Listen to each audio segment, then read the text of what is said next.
Então, vamos lá. Vamos continuar a segunda parte da aula, né? E entrar no neoliberalismo e o desenvolvimento.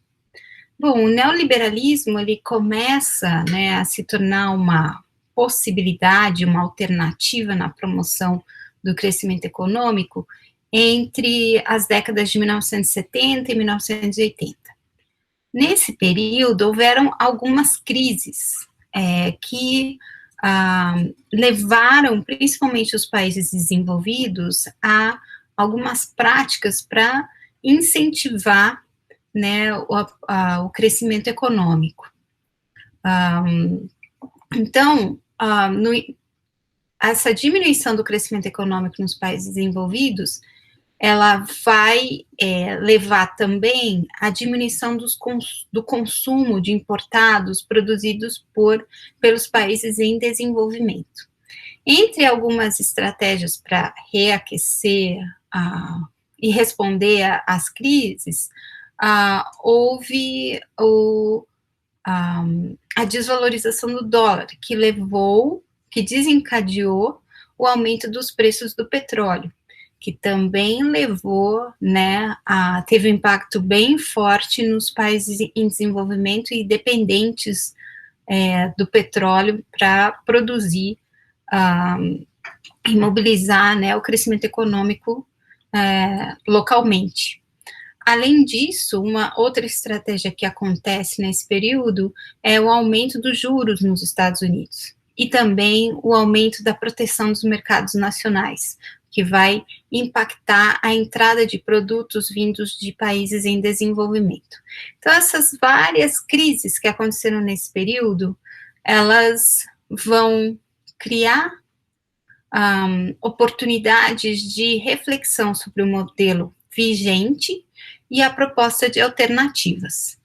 É importante a gente entender que o desenvolvimento, desde o seu início, ele é baseado na prática de empréstimos, ou seja, os países em desenvolvimento deveriam ter acesso a crédito, que quem oferece são as organizações e instituições criadas na Conferência de Bretton Woods, como o FMI e o Banco Mundial, e também, a partir dos anos de 1970, um importante provedor de crédito se torna os bancos privados, né? Então, nesse período, principalmente dos anos 70, onde, com o aumento do preço do petróleo, os países produtores de petróleo orientam, né, esse recurso que cresce essa renda fortemente com o aumento do preço, e orientam para os bancos privados que vão oferecer, então, crédito para os países em desenvolvimento. Esse crédito era oferecido a juros baixíssimos, né? E esse crédito, então, que eram os empréstimos, né?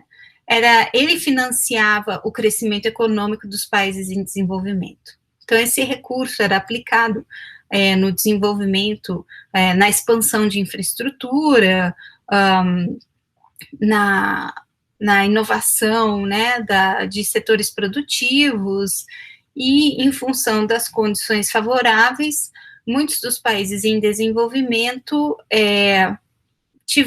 acessaram esse crédito disponível. Entretanto, nos anos 1980, em função da crise de diminuição do crescimento econômico que os Estados Unidos passavam, uma das estratégias foi esse aumento dos juros.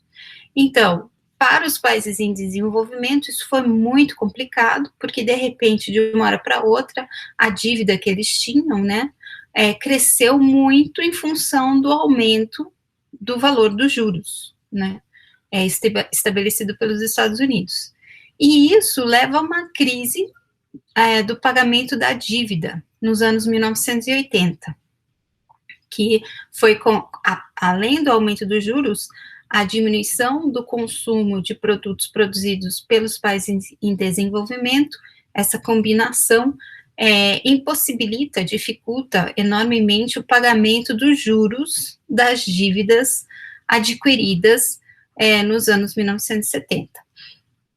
Então, vários países quebraram, inclusive o Brasil, né, no início dos anos 1980. E essa situação de crise, né, que se desloca, né, e influencia a todos os países, é atribuída aos limites do modelo econômico existente, que naquela época, vamos lembrar, era fortemente influenciado, né, pela perspectiva keynesiana, onde o Estado era um principal promotor do desenvolvimento, e ele também, dependendo dos países, interferia nos preços, promovia, oferecia subsídios, né, incentivos.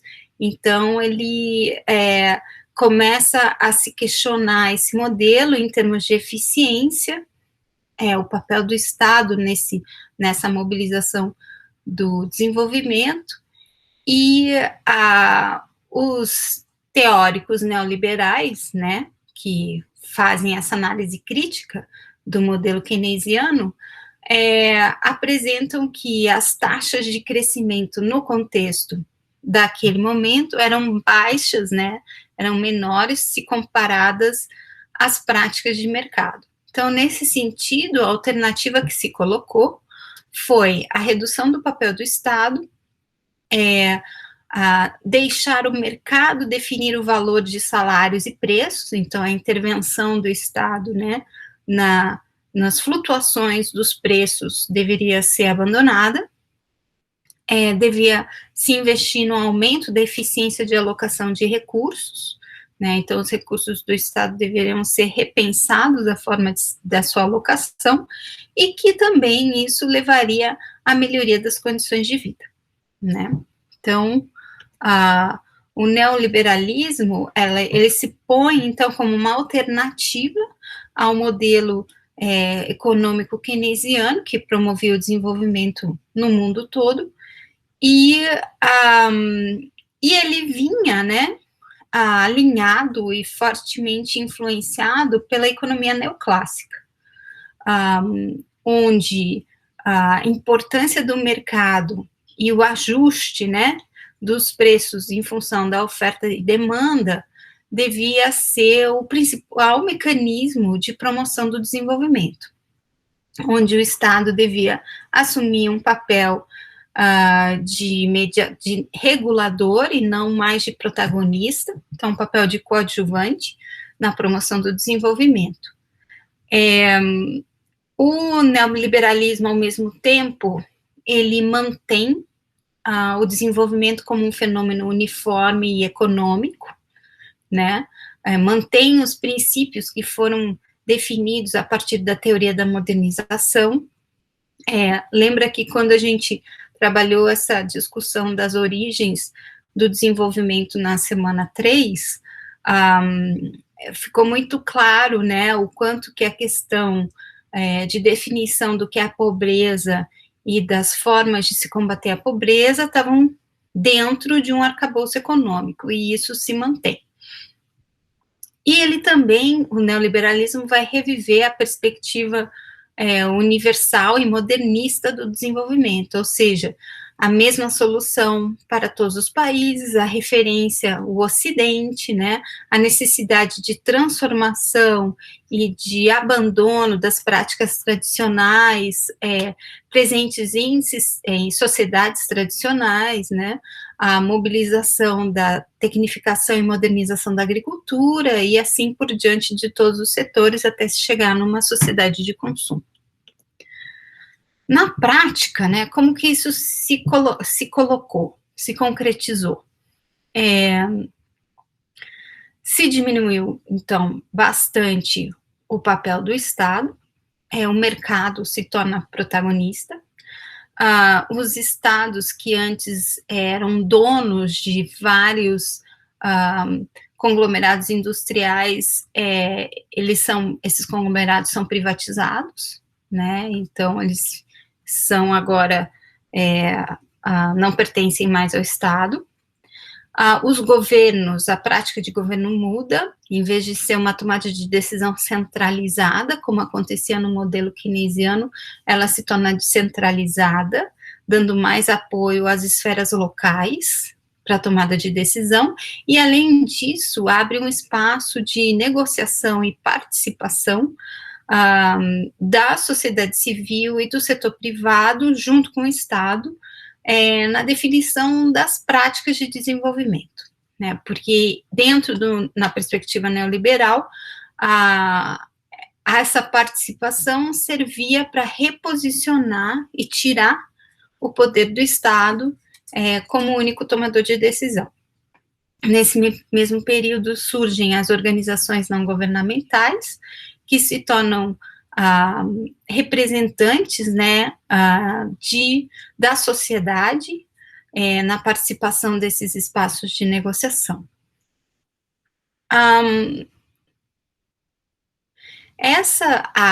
As ideias do neoliberalismo, elas foram disseminadas por meio dos ajustes estruturais. Então, o que aconteceu? Os países, né, adquiriram uma dívida muito grande em função do aumento dos juros nos Estados Unidos e a diminuição do consumo dos produtos exportados, produzidos nos países em desenvolvimento, e para poder pagar essas dívidas e os juros dessas dívidas, o Banco Mundial e o FMI ofereciam empréstimos, né?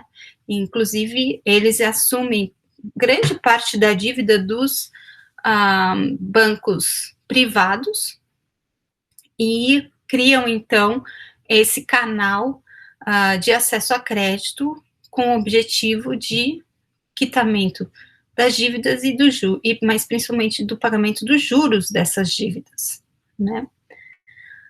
Só que, em contrapartida, o que essas organizações colocavam? Nós vamos emprestar esse recurso para vocês, mas, em contrapartida, vocês têm que se comprometer a seguir uma série de orientações que foram chamadas de ajuste estrutural e que vão levar ao estabelecimento do sistema neoliberal como fundamentador, né, das práticas econômicas desses países. Então, existiam as missões, né, que o FMI e o Banco Mundial faziam nos países em desenvolvimento para checar se as regras definidas nos ajustes estruturais estavam sendo colocadas em prática. E se não estivessem, o crédito era suspenso, né? Então, o ajuste estrutural, na sua base, ele tinha como objetivo reduzir a intervenção do Estado na economia, realizar um controle rígido sobre os gastos do Estado, aumentando os juros e reduzindo os salários, né, e também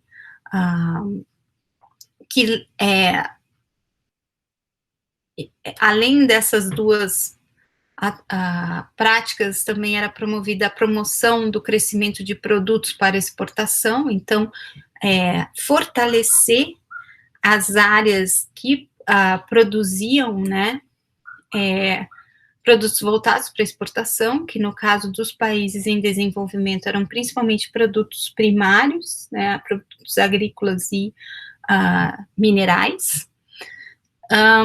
Também promoviam um incentivo à liberalização do comércio para promover a eficiência do mercado. E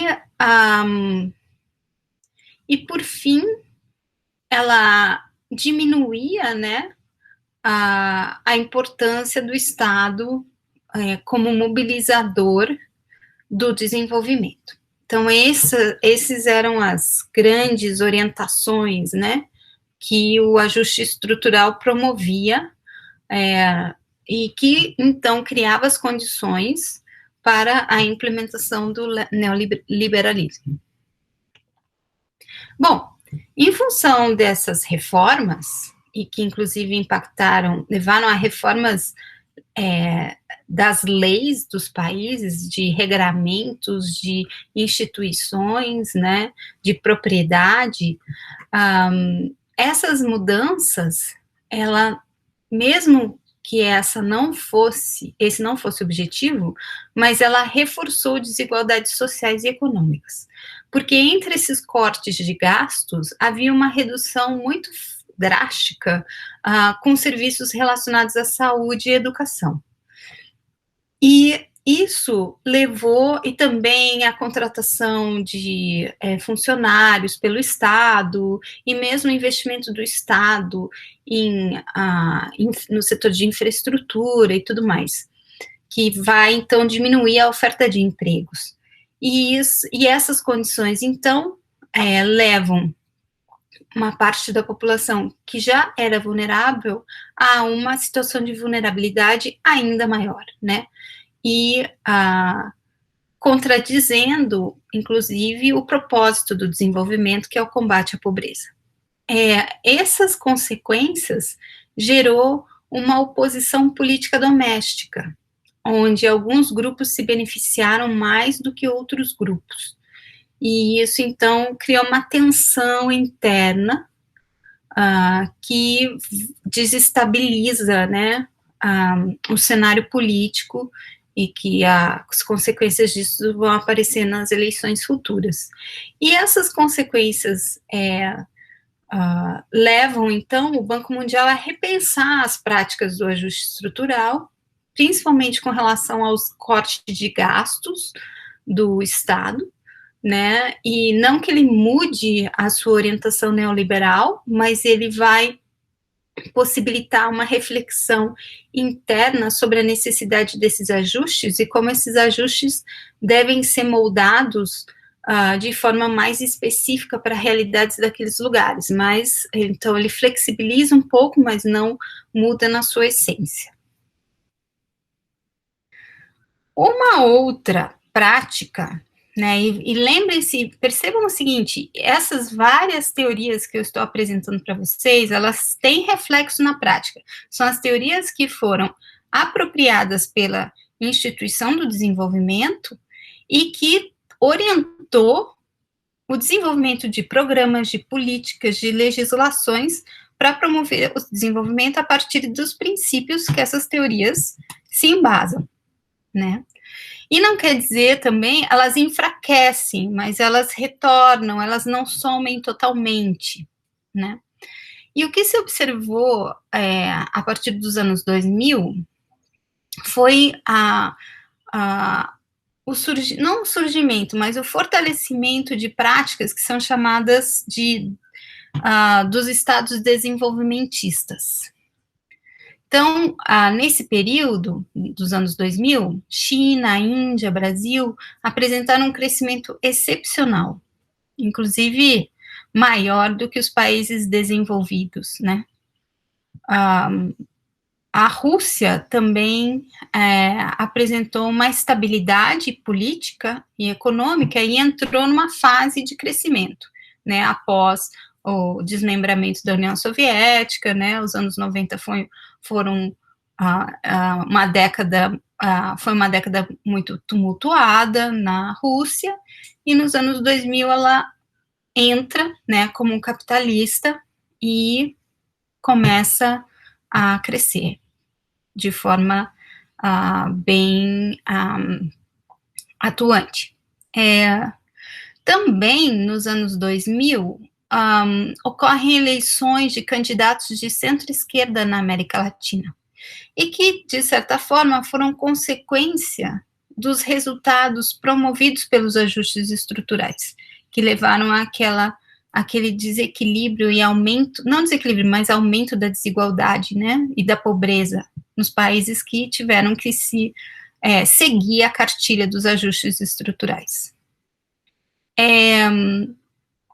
Nesse sentido, esses novos governos, eles resistiram às pressões do FMI e do Banco Mundial, em termos de seguir exatamente o que os ajustes estruturais orientavam, e começaram a promover políticas e programas que eram voltados principalmente para a distribuição de renda.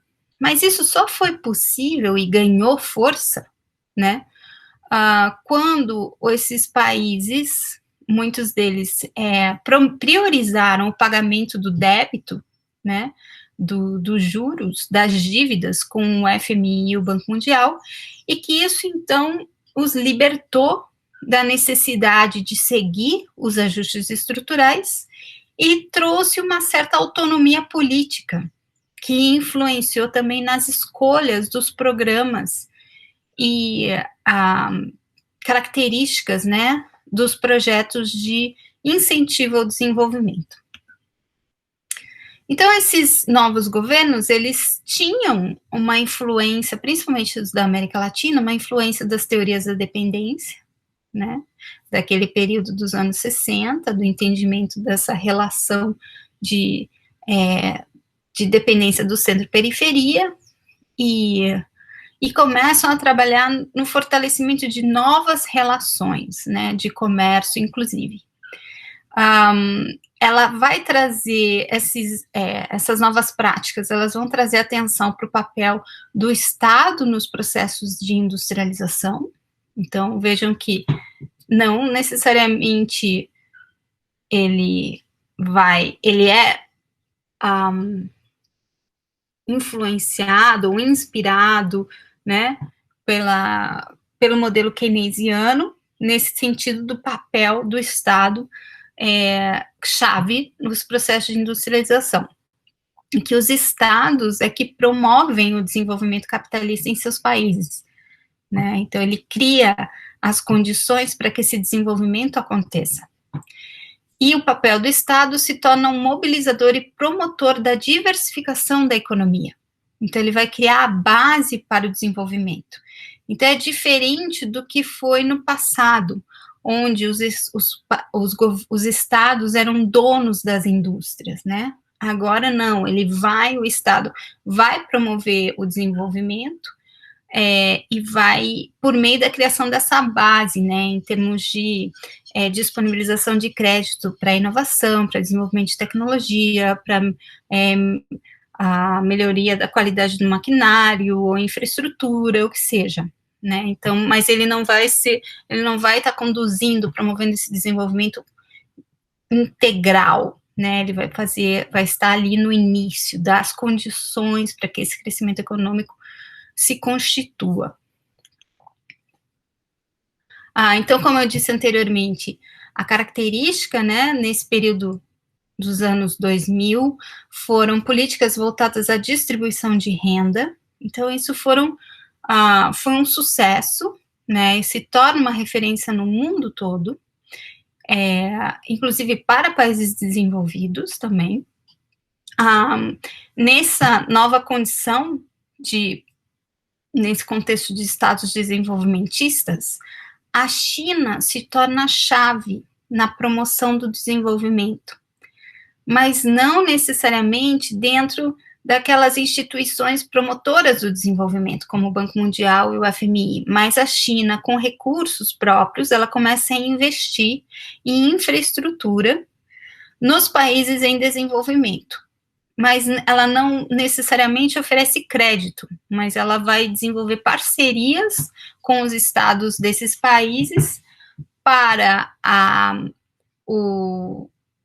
realização de contratos de infraestrutura, que depois vão abrir possibilidades de novos mercados, de acesso a recursos, né, que eles precisam para mobilizar a sua economia interna. Então, a China se torna um ator muito importante nesse processo do desenvolvimento, que antes ele não existia. E também se fortalece em cooperações sul-sul, né, de comércio, de empréstimos, de bancos. Então, vai rompendo, ou se tenta reorientar essas relações de comércio e de troca, que eram muito fortes norte-sul, e para essa orientação sul-sul, né, de fortalecimento, inclusive, dos países em desenvolvimento. Então, comercialização entre eles, né? Então, essas são características desses estados desenvolvimentistas que ganham essa nova cara nos anos 2000. E, por fim, a gente tem a questão do pós-desenvolvimento.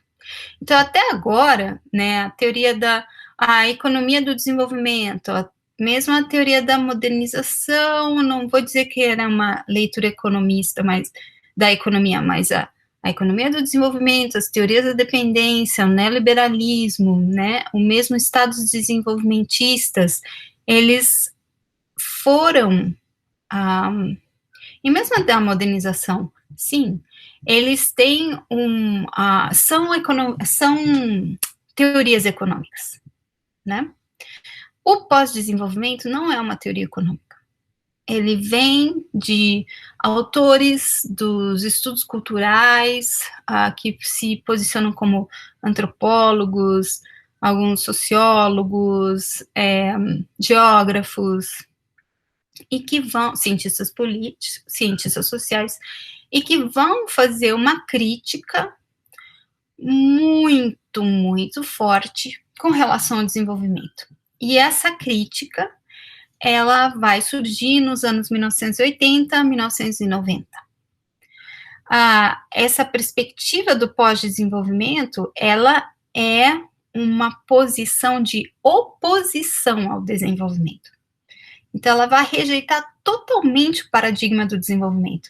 Ela não vai criticar o capitalismo, ela vai criticar o desenvolvimento como um todo, seja ele capitalista ou socialista, né?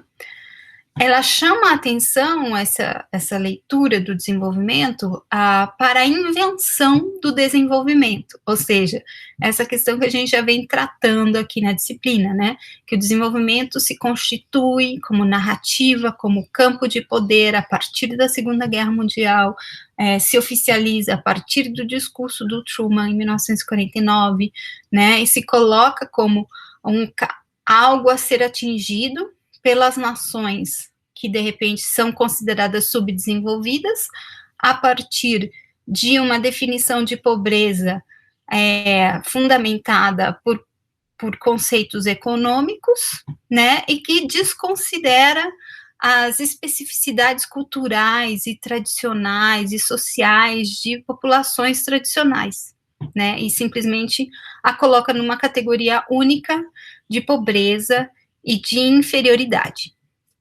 Então, eles é que trazem essa discussão à tona. Eles também trazem luz e atenção às culturas e conhecimentos locais, de uma maneira que não é desvalorizada, mas sim valorizada e reconhecida. Fazem uma crítica muito forte ao conhecimento científico e como que ele funciona como mobilizador dessa desigualdade, né, em termos de definir o que é o conhecimento aceitável, o que não é, o que é científico, o que não é, e como que ele constitui um modelo de desenvolvimento almejado por todos. E também faz uma defesa e promoção de movimentos sociais plurais e locais, né? Então, ele traz atenção para os grupos que se constituem dentro desse processo de desenvolvimento como aqueles que resistem ao desenvolvimento, pois são aqueles que têm o maior prejuízo, né, ou as piores consequências do processo de desenvolvimento.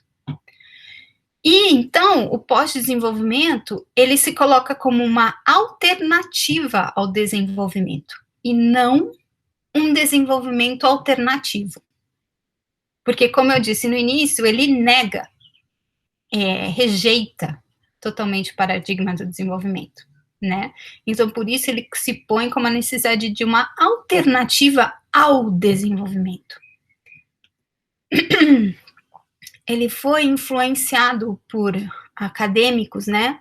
Não que esses acadêmicos sejam pós-desenvolvimento, mas os pós-desenvolvimentistas, leram e se basearam a sua reflexão no trabalho desses autores, né, que foram, entre outros, mas esses são muito importantes, como Ivan Illich,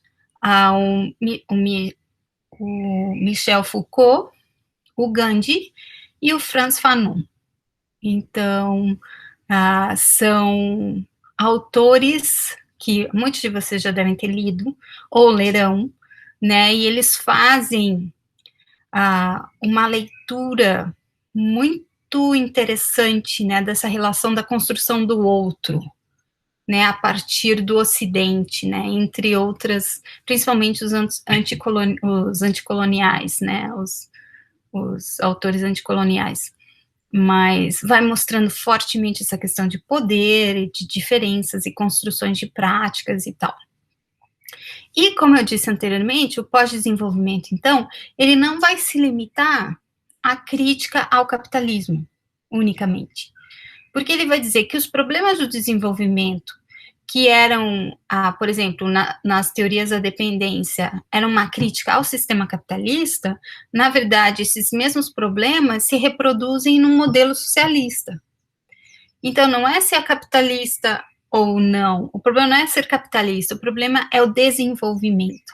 Então, eles já desatrelam, né, o desenvolvimento como sinônimo de capitalismo, como alguns autores atrelam. Né, os pós-desenvolvimentistas não, eles rompem essa ideia, colocam o desenvolvimento acima do sistema capitalista e fazem uma crítica geral, tanto na leitura do desenvolvimento capitalista quanto do socialista. Então, essa questão da industrialização, do foco referencial como crescimento econômico, né, como indicador de desenvolvimento, a especialização, né, das técnicas de produção, e o referencial da Europa como modelo a ser seguido. Bom, nesse sentido, o pós-desenvolvimento, ele vai trazer contribuições muito importantes para o campo do desenvolvimento. Então, a partir dessa crítica muito forte que eles fazem, o próprio campo do desenvolvimento, ele absorve parte dessas reflexões e não assume, por exemplo, essa negação ou rejeitar o desenvolvimento, mas reconhece sim que o desenvolvimento ele é um discurso, né, que ele se constitui nesse período pós-guerra. E o que isso significa? Ele também vai reconhecer essa construção do outro a partir do Ocidente. Então, os autores colocam que, quando o desenvolvimento se constitui na prática, novas categorias são criadas. Então, de uma hora para outra, uma população que não se encaixava no modelo ocidental se torna uma população subdesenvolvida, né? E não foi essa população que se autodefiniu como tal, mas foi o outro que a definiu como tal, né? E o que é essa definição do outro e o que causa nesse outro, né? Então, eles fazem uma discussão muito profunda, né, sobre essa constituição, a construção do outro a partir do Ocidente, que se desdobra em outras linhas teóricas. Também a crítica, né, que o desenvolvimento, até agora, olhava a qualidade de vida como a busca pela riqueza material. Ou seja, a pobreza ela é devido à falta de renda e impossibilidade de compra de bens no mercado.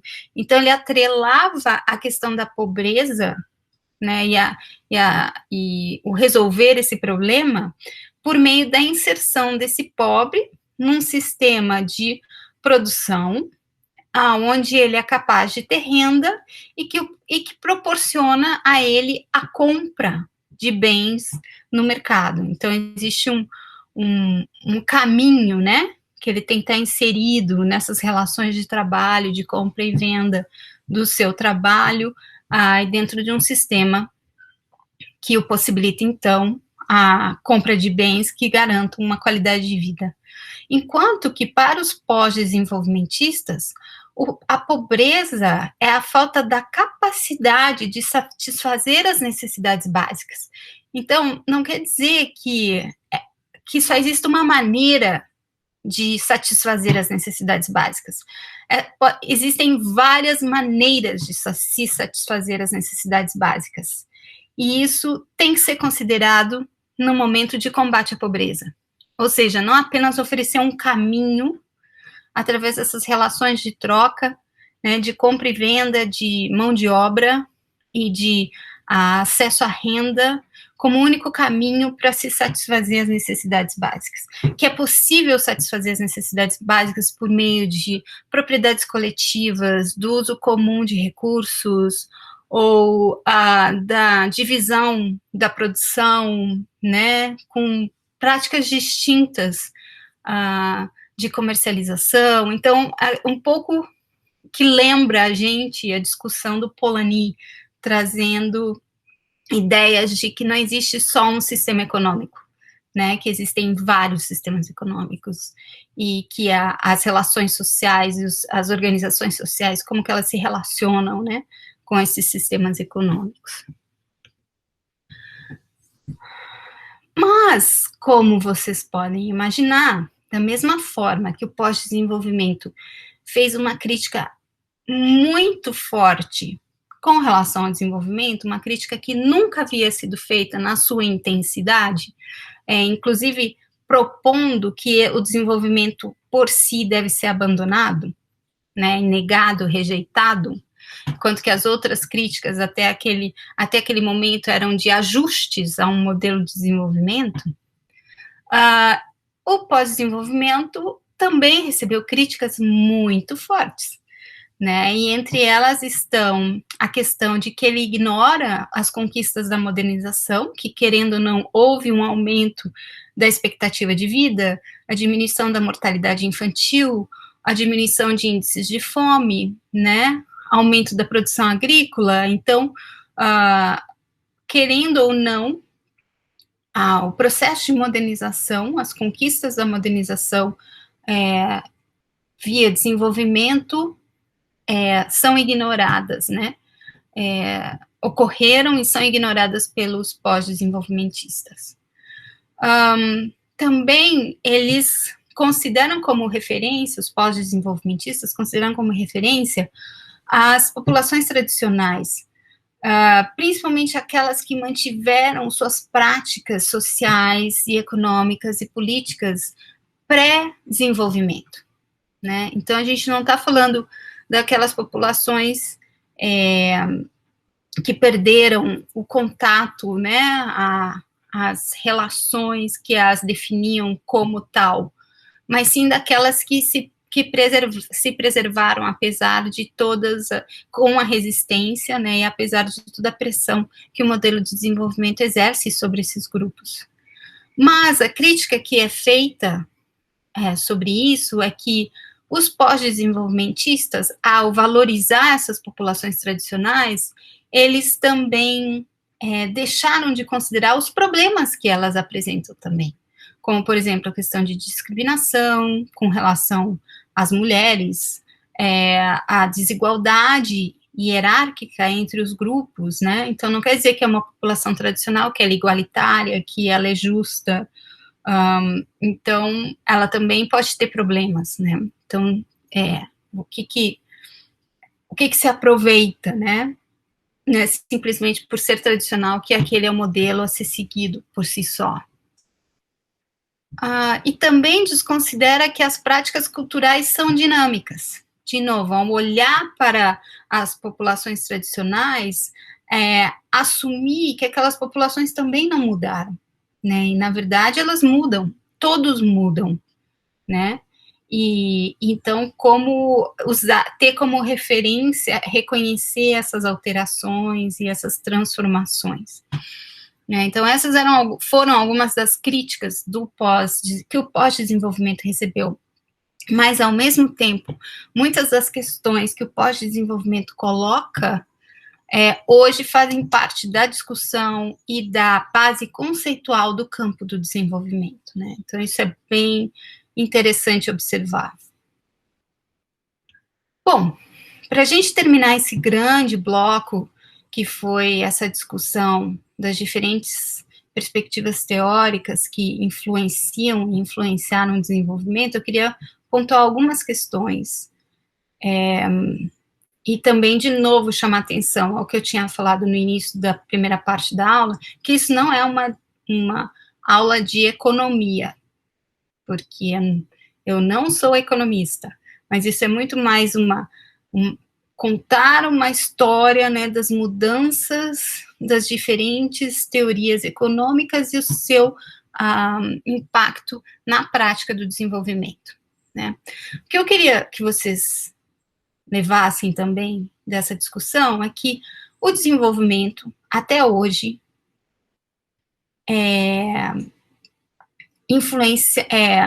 que predomina até hoje é aquele que é embasado pela teoria da modernização. Então, aquele passo a passo que leva a uma trajetória a se atingir o desenvolvimento ainda está presente. O entendimento que cada país, né, sai de um ponto comum, que são suas sociedades tradicionais, e a necessidade de rompimento com as práticas tradicionais de produção, práticas sociais, práticas econômicas, práticas políticas, é o ponto-chave do início do processo do desenvolvimento. Isso ainda é presente, né? A mobilização para fortalecimento do setor industrial, do setor de serviços, de uma sociedade de consumo. A questão que mudou no tempo foi como se atingir essa sociedade de consumo. Já se propôs um modelo keynesiano, né, onde o Estado é o principal mobilizador desse crescimento econômico e dessa transformação, e agora a gente está num momento que é o neoliberalismo, que olha o mercado como o principal ator na mobilização desse desenvolvimento, né. Vocês podem ver que nessa discussão há uma predominância da leitura econômica do desenvolvimento, então, né, da definição do que é o problema do desenvolvimento, na definição do que é a pobreza, na definição do crescimento econômico como o processo gerador de renda e de transformação dessa condição de pobreza, né, ele predomina e prevalece até hoje, então, por isso que os economistas têm um papel muito, muito importante, né, e de protagonismo na promoção do desenvolvimento.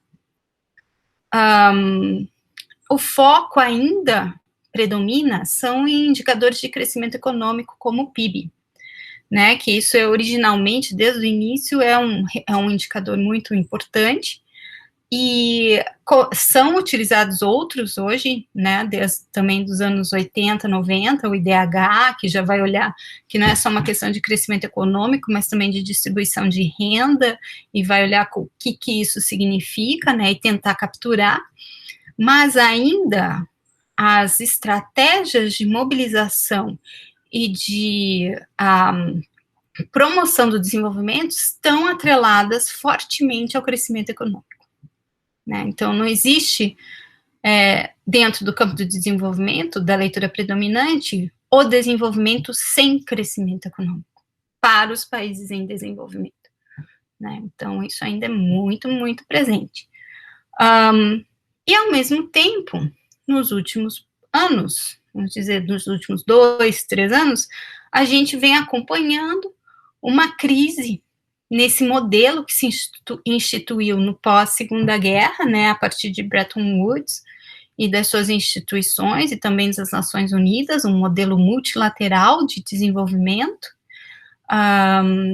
por meio da tentativa de enfraquecimento dessas organizações, né. Então, a gente está acompanhando agora uma batalha, por exemplo, do próprio Estados Unidos frente à OMS, né, durante a pandemia, com acusações de que a OMS favoreceu a China, que ela não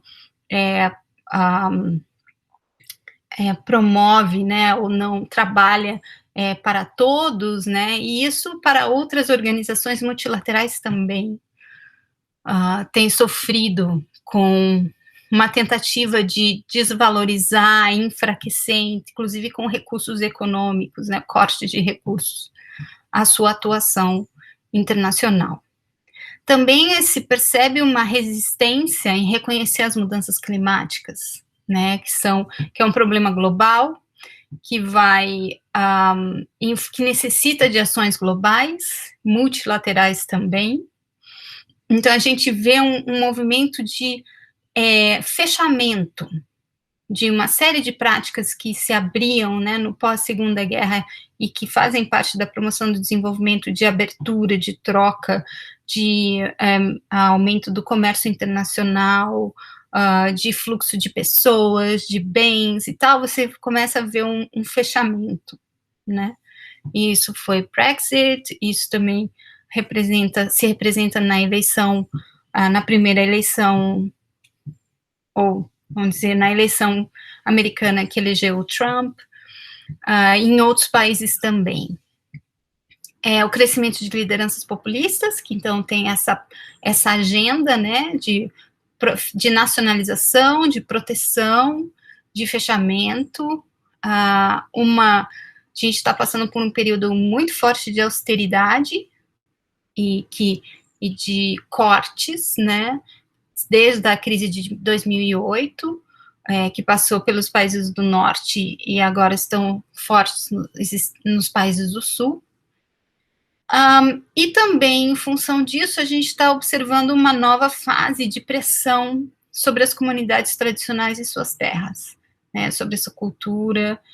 Então, uma nova onda de tentativa de ressignificação desses espaços e de desestabilização dessas populações. Então, isso tudo são bem mais recentes, são, como eu disse, nos últimos 3 anos, mas que alguns autores colocam que isso mostra como que o modelo que se pensou para o desenvolvimento a partir do pós-Segunda Guerra Mundial está sob pressão, e também está mostrando os seus limites, né, e que está ocorrendo uma tensão para a transformação, mas que essa transformação está indo em direção a essa leitura de separação, né, de individualismo e tal.